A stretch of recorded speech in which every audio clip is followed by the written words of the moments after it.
Frente 1, módulo 27, o assunto continua sendo a dilatação, só que agora a gente vai falar especificamente para a dilatação térmica dos líquidos. Dilatação térmica, que é um modelo de dilatação em decorrência das alterações de temperatura que a gente aprendeu no módulo passado, módulo 26. E para começar a nossa aula, tem aqui uma imagem para a gente lembrar da dilatação térmica, especificamente de sólidos, de uma pessoa que tenta, sem sucesso, abrir um vidro de azeitonas. Esse vidro de azeitonas aqui bem fora de escala, ele está muito grande, mas qual que é a ideia? Essa pessoa está com dificuldade de desrosquear a tampa do vidro de azeitonas e a dilatação térmica pode ajudar. Como você tem dois materiais bem diferentes, o vidro e a tampa de metal, e metais naturalmente já têm o coeficiente de dilatação alto, você pode provocar o aquecimento do sistema, principalmente se você voltar a tampa para esse aquecimento. Essa tampa sendo aquecida, respeitando aquele modelo que a gente viu na aula passada, vai sofrer um aumento de agitação das partículas, as partículas vão se distanciar, a distância média entre as partículas vai aumentando e a gente tem a dilatação da tampa. Com essa dilatação, a tampa fica menos presa ao gargalo do pote, e aí você consegue sucesso na hora de abrir. Só que todo esse formato a gente levou em consideração o coeficiente de dilatação do metal da tampa, o coeficiente de dilatação do vidro, que é bem menor. Então, no caso aqui, ó, o coeficiente de dilatação da tampa 4 vezes maior, significa que é 4 vezes mais fácil dilatar a tampa que o vidro. Só que isso é dilatação de sólido. Nossa aula de hoje vai falar um pouco sobre dilatação dos líquidos, principalmente o comportamento anômalo da água. Para começar a nossa aula sobre dilatação dos líquidos, a gente vai tentar responder duas perguntas que normalmente são feitas em aulas desse tipo, a respeito de países onde o inverno é rigoroso e a verificação que ocorre o congelamento apenas da superfície dos rios e lagos. A gente vê isso, infelizmente no Brasil a gente não tem essa possibilidade, mas a gente vê isso muito na televisão, né, em filmes, inclusive em regiões onde você tem um certo perigo, né, de sofrer um acidente com essa camada fina de gelo. São duas perguntas. Por que a água não congela totalmente nesses lugares? E como se explica, com base no modelo científico molecular, o comportamento da água de 0 a 4 graus? Porque de 0 a 4 graus, pessoal, a água não se comporta como uma substância, digamos assim, normal. Uma coisa que você pode fazer para poder verificar essa questão que a gente vai levantar a partir de agora é encher um copo com água e colocar no freezer, que você vai ver, sem sombra de dúvidas, e apesar de a água não ser pura, no caso, você vai ter o congelamento dessa água sempre de cima para baixo. Isso acontece, pessoal, por conta de um comportamento que a água tem, exatamente da temperatura entre 0 e 4 graus, e obviamente por conta da sua mudança de estado físico, que requer uma reorganização molecular, ou seja, as moléculas da água no estado líquido são organizadas de forma bem diferente das moléculas de água no estado sólido, quando ela congela. E aí a questão é a seguinte: para substâncias normais, pessoal, o abaixamento da temperatura contrai, ou seja, diminui as suas dimensões. No caso da água, na temperatura de 0 a 4 graus, vai se comportar de um jeito diferente. O comportamento é anômalo. De 4 a 0 grau, por exemplo, a água resfriando, ela na verdade vai sofrer uma dilatação. Acontecendo a possibilidade de a 0 grau ela ser congelada e o gelo de água, que agora é água no estado sólido, ser menos denso do que a sua fase líquida. Aliás, a água é a única substância em que a fase sólida é menos densa do que a fase líquida. Por isso que gelo flutua na água. Essa característica é um comportamento que principalmente garante a vida aquática nessas regiões onde o lago deveria congelar por conta da baixa temperatura. Além do que, quando se forma uma fina camada de gelo na superfície de um lago, o gelo, sendo mau condutor, entre aspas, protege aquela região interna, aquela água que está abaixo da camada do gelo continua líquida, mantendo assim a possibilidade de vida nesse lugar. Então, nessas superfícies, a água sofre resfriamento por estar em contato direto com o ar mais frio. Quando a temperatura atinge valores menores que 4 graus, a água dilata-se, que é o contrário do que eu falei com as substâncias normais, né? Torna-se menos densa à medida que se solidifica. E com isso vai formando na superfície uma camada de gelo que, por ser mau condutor térmico, impede o congelamento das camadas mais profundas. Como a densidade da água é máxima a temperatura de 4 graus, essa é a temperatura da água das camadas mais profundas, o que favorece a continuidade da vida de animais e vegetais, além do abastecimento de água da população local. Então, respondendo essa primeira pergunta, por que a água não congela totalmente? Primeiro, quando a água passa do estado líquido para o sólido, diferente das outras substâncias, a reorganização molecular faz com que aquela massa de água se dilate e nessa dilatação a densidade diminui. Gelo é sempre menos denso do que a água e além disso, do que a água líquida e além disso é mau condutor, protegendo o restante da água daquele ambiente. No caso, esse comportamento de 0 a 4 graus ou de 4 a 0 grau da água se dá por conta da reorganização molecular. Nas outras substâncias, quando ocorre a solidificação, as partículas ficam mais próximas, né, aumentando a densidade. No caso da água, quando a água líquida sofre congelamento, ao contrário das outras substâncias, eu insisto em dizer isso, ela sofre um distanciamento entre as partículas e aí ela fica com o volume maior e com a densidade menor. Lembra sempre, pessoal, que densidade é a relação da massa sobre volume. Se você tem uma determinada massa de água que está no estado líquido e por passar para o estado sólido ela aumenta o seu volume, aumentando aqui o volume para uma mesma massa, é certeza que a densidade vai diminuir. Por conta disso, que a densidade da água é máxima a 4 graus, porque o volume da água a 4 graus é mínimo. Bom, aí para continuar a nossa aula, eu vou levantar uma questão aqui que é a seguinte. Tudo bem que para todas as substâncias que a gente estudou, principalmente no estado sólido, a questão da dilatação térmica envolve exclusivamente você aquecer o corpo e, portanto, a distância média entre as partículas aumentar e o corpo sofrer uma dilatação nas suas dimensões. Só que para você poder analisar esse comportamento num líquido, que também, com exceção da água naquela temperatura, galera, de 0 a 4 graus a água se comporta diferente, mas nas outras faixas de temperatura ela se comporta como uma substância qualquer. Porém, para você poder analisar a dilatação de qualquer líquido, você vai precisar colocar esse líquido num recipiente. E fenômenos que a gente consegue ver no dia a dia com relação à dilatação dos líquidos, necessariamente acontece com os líquidos dentro do recipiente. Por exemplo, se você abastecer o tanque do seu carro com gasolina e encher esse tanque, além da margem de segurança que o próprio tanque tem, e deixar esse tanque no sol, a gasolina vai dilatar. Obviamente, por conta da temperatura, o tanque também dilata, mas a gasolina dilata mais e acaba derramando. Por conta disso que a gente sabe que, por conta da gasolina dilatar, que a gente sabe que o ideal seria se a gente comprasse gasolina por quilo e não por litro, né? Mas aqui a intenção é a gente analisar que, ao aquecer um recipiente com o líquido dentro, o recipiente também dilata com o líquido. E se você considerar desde o início esse líquido aqui preenchendo completamente o recipiente, e mesmo depois de aquecido ele continua preenchendo completamente com o recipiente agora maior, e mesmo assim houve um derramamento, esse derramamento aqui a gente chama de dilatação aparente. Não necessariamente um derramamento, mas na maioria das vezes o que derrama de líquido em um processo de dilatação de líquido é o que a gente chama de dilatação aparente, e isso a gente vai ter que quantizar na hora de fazer os nossos cálculos. Além disso, é sempre bom lembrar que a dilatação de líquidos a gente analisa pelo volume, sempre pelo volume.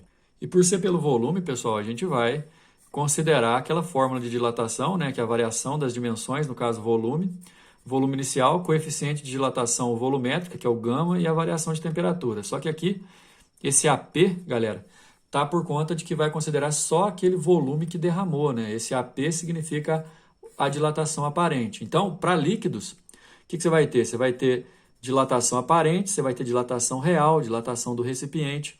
Aqui, por exemplo, está substituindo a dilatação aparente pela dilatação do líquido menos a dilatação do vidro.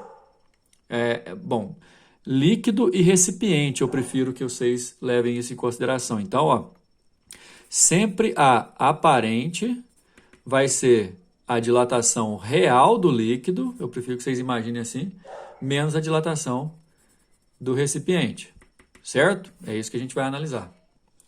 Bom, de forma bem simplificada aí na página 129, é esse o modelo que eu gostaria que vocês entendessem. É um recipiente completamente cheio de um líquido de volume V1.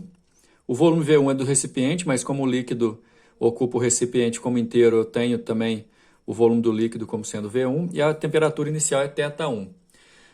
Atingindo a temperatura θ2, ou seja, numa variação de temperatura θ2 menos θ1, porque ele está sendo aquecido aqui por esse bico de Bunsen, de forma exagerada para vocês poderem enxergar, repara que o tamanho do recipiente alterou, passando para um volume V2.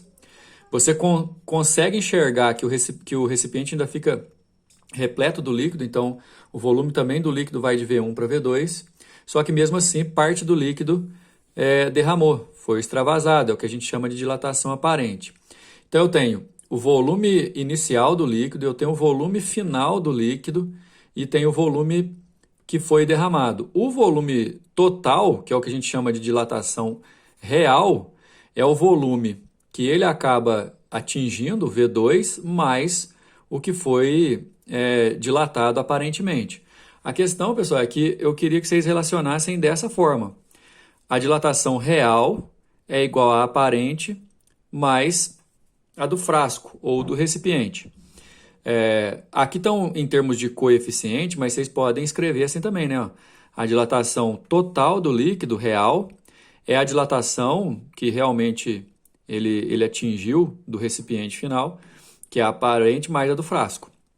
Então, assim, colocando em valores, se aqui ele tinha 10 litros, agora aqui ele tem 12 e derramou 1 litro, presta atenção, ele tinha 10, para derramar 1 litro e atingir 12, ele tem que dilatar, na verdade, o que a gente chama de dilatação real, 3. 2 para alcançar o recipiente e 1 para derramar. É assim que a gente vai raciocinar. Bom, e lá na página 130, só para um alerta, comportamento anômalo da água, que a gente já discutiu bastante aqui, principalmente no estado líquido, acima de 0 grau, o comportamento anormal da água é só na faixa de temperatura de 0 a 4. Enquanto vai de 0 a 4 aquecendo, o volume diminui. Qualquer outra substância de 0 a 4, o volume aumentaria. Repara que antes, enquanto é gelo, ou então depois dos 4 graus, o comportamento da água é normal. Porém, é essa faixa de temperatura aqui que é o nosso caso. Entre 0 e 4 graus, a água se comporta diferente das substâncias mais comuns. Por conta disso, que a gente já discutiu, também considerando que o gelo é um mau condutor, um lago sempre congela pela parte de cima, e aí você vai tendo faixas de temperatura.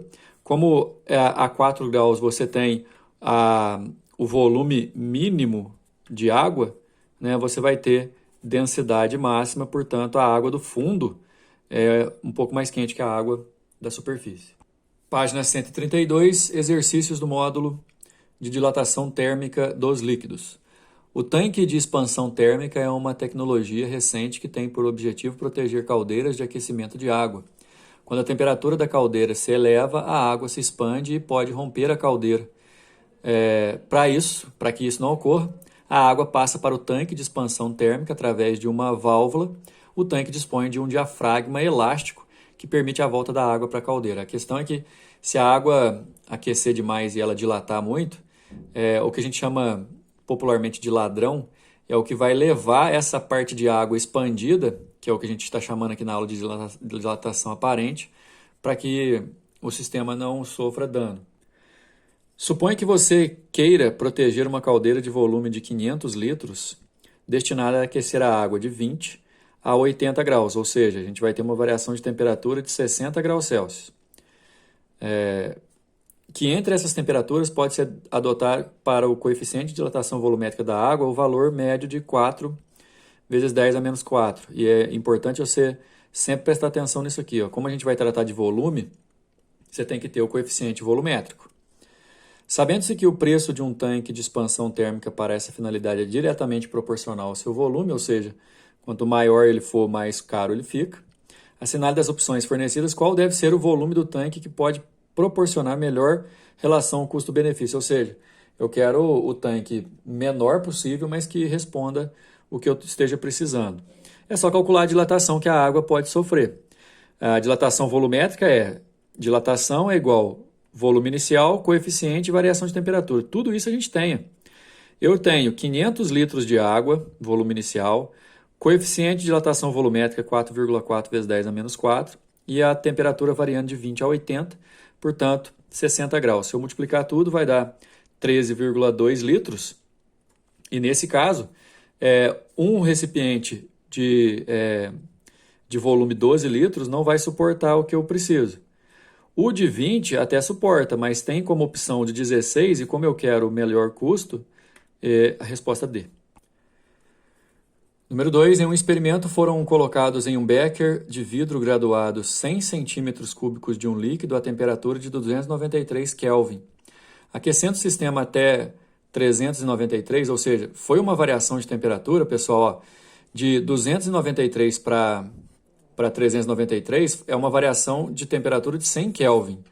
O detalhe é que os coeficientes são em graus Celsius, porém, a gente já viu isso lá no primeiro bimestre, que em número, a variação de temperatura que acontece na escala Kelvin é a mesma correspondente em graus Celsius, ou seja, foi uma variação de temperatura de 100 graus.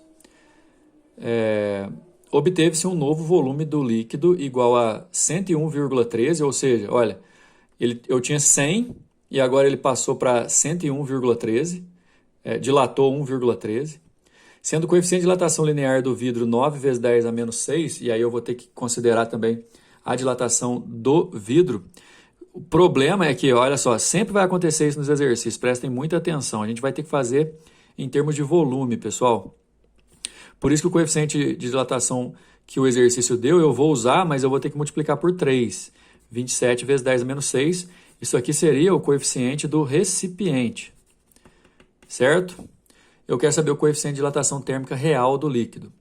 Bom, lembrando que a dilatação aparente a gente pode jogar na fórmula também, ó. A dilatação aparente é aquilo que você enxergou que dilatou, mas não é o que realmente dilatou por completo, porque para você enxergar que foi 101,13, você está considerando também a dilatação do recipiente. A dilatação aparente é aquilo que você enxergou, que eu falei que era 1,13. O volume inicial, 100. O coeficiente aparente, já que eu estou trabalhando só com aquilo que eu enxerguei. E 100 da variação de temperatura. Se passar para lá dividindo, olha o coeficiente de dilatação aparente. A gente sabe que o coeficiente de dilatação real é o aparente menos o do recipiente. E eu quero é o real. Então, eu vou pegar o coeficiente... Melhor dizendo, pessoal, aqui está invertido. O coeficiente aparente é o real menos o do recipiente. Como eu quero o real, eu vou pegar o aparente, que eu calculei aqui, e vou somar com o do recipiente, passando para o outro lado lá. Ó. Só que aqui o exercício fez meio que considerando 3α, mas eu já multipliquei aqui. Eu vou fazer 1,13 vezes 10 a menos 4, mais 27 vezes 10 a menos 6. Só que o 27 vezes 10 a menos 3 é a mesma coisa de 0,27 vezes 10 a menos 4. Colocando na mesma unidade para eu poder somar.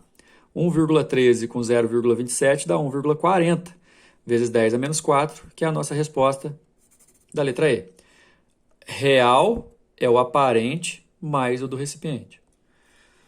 Número 3. Considere um recipiente ideal no interior do qual são colocados 2,4 litros de água e uma fina haste metálica de espessura e massa desprezível.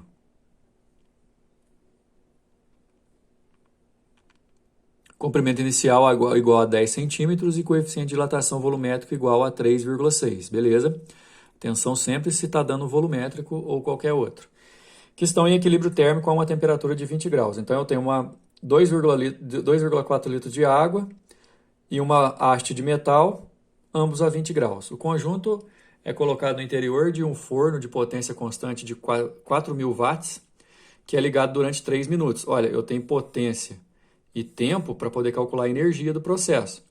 Considerando que toda a energia térmica liberada pelo forno foi integralmente absorvida pelo conjunto água mais haste, aí a gente vai considerar, nesse caso, qual variação de temperatura que vai acontecer. Determina a dilatação linear sofrida pela haste metálica após o tempo de aquecimento. Considerando o coeficiente o calor sensível da água,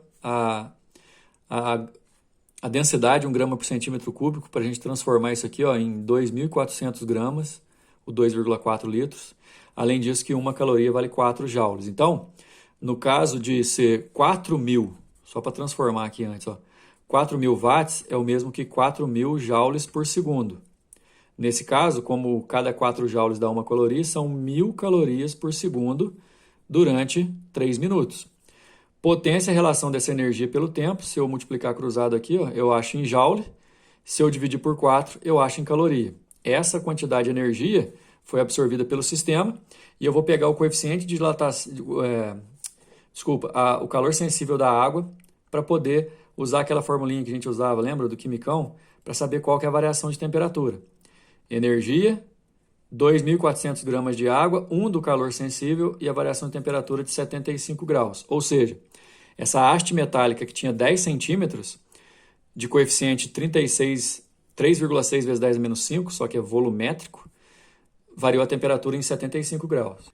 Tomar muito cuidado sempre, como eu disse, porque para calcular a questão de comprimento, eu vou usar dilatação superficial. Desculpa, dilatação linear. Para dilatação linear, eu tenho que usar o coeficiente linear. Como o exercício falou para mim que o coeficiente de dilatação volumétrica do material da barra é 3,6 vezes 10 a menos 5, esse coeficiente linear, eu vou ter que fazer esse mesmo coeficiente volumétrico que o exercício deu, dividido por 3. A gente tem que fazer essa transformação, por isso esse gama sobre 3. Comprimento inicial 10, coeficiente dividir por 3, variação de temperatura 75. Se eu resolver, vai dar 9 vezes 10 menos 3 centímetros, que é a resposta da letra A. 4. Para um aumento de temperatura, observa-se que a maioria das substâncias dilata-se, isto é, aumenta o volume. Porém, o mesmo não ocorre com a água em estado líquido, que apresenta comportamento anômalo entre 0 e 4 graus, ou seja, nesse intervalo de temperatura, o volume da água diminui. Se aquecer de 0 a 4, ao invés de dilatar, contrai. Por outro lado, quando a água é aquecida acima de 4 graus, seu volume aumenta à medida que a temperatura aumenta. O gráfico abaixo ilustra a variação do volume com o aumento da temperatura de 1 grama de água. Volume, viu, pessoal? A gente vai precisar lembrar que densidade é massa sobre volume. À medida que o volume está diminuindo aqui, ó, no caso, a densidade vai aumentar, né? Considerando-se que o gráfico acima assinale a alternativa que apresenta a correta variação da densidade em função do tempo para a temperatura em função da temperatura, desse 1 grama de água. A questão você tem volume mínimo quando a temperatura é 4. Essa é a chave nossa, viu, gente? Ó, volume mínimo quando a temperatura é 4. Se o volume é mínimo, a densidade vai ser máxima quando for 4. Aqui no gráfico da letra A, por exemplo, não é. Direto para a nossa resposta, você vai perceber a letra B. Você não vai poder considerar, por exemplo, a letra D, pessoal, porque não é linear comportamento, tá? Tem que ser em forma de curva mesmo, porque o comportamento não é uma questão de proporção direta. É uma curva cuja densidade máxima vai estar a 4 graus, então a nossa resposta é a letra B. 5. De maneira geral, se a temperatura de um líquido comum aumenta, ele sofre dilatação. Mesmo não ocorre com a água se estiver a uma temperatura próxima do seu ponto de congelamento, de 0 a 4 graus, que a gente acabou de falar ali, né, pessoal? O gráfico mostra como o volume específico, inverso da densidade da água, varia em função da temperatura, com a aproximação na região entre 0 a 10 graus, ou seja, nas proximidades do ponto de congelamento da água. Esse gráfico aqui, ó, volume em função da temperatura, certo? E aí tem uma faixazinha aqui, ó, repara, que puxa uma seta para ampliação, que é o comportamento anômalo da água. De 0 a 4 graus, no aquecimento, em vez da água dilatar, ela contrai, tá vendo? A partir do gráfico, é correto concluir que o volume ocupado por certa massa de água, né, aí o volume vai ser o mínimo quando a temperatura for de 4 graus.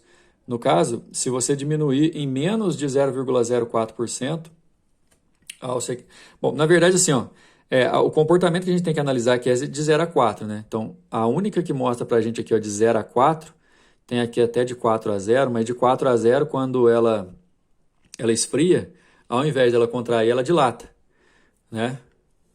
Só que não dilata tanto assim, né? 0,4%. Aqui, se a gente pegar os valores e fizer a conta, de 0 a 4 vai diminuir de aproximadamente esse volume para esse, né? Que vai dar bem perto de 0,04% a resposta letra C. Número 6. Durante uma ação de fiscalização em postos de combustíveis, foi encontrado um mecanismo inusitado para enganar o consumidor. Durante o inverno, o responsável por um posto de combustível compra álcool por 50 centavos o litro a uma temperatura de 5 graus. Para vender o líquido aos motoristas, instalou um mecanismo da bomba de combustível para aquecê-lo, para que atinja a temperatura de 35 graus. Ou seja, essa variação de temperatura de 30 graus vai aquecer o álcool e dilatar o álcool. Como você compra por volume, você vai comprar um líquido dilatado, na hora que ele esfriar, ele vai diminuir a sua quantidade.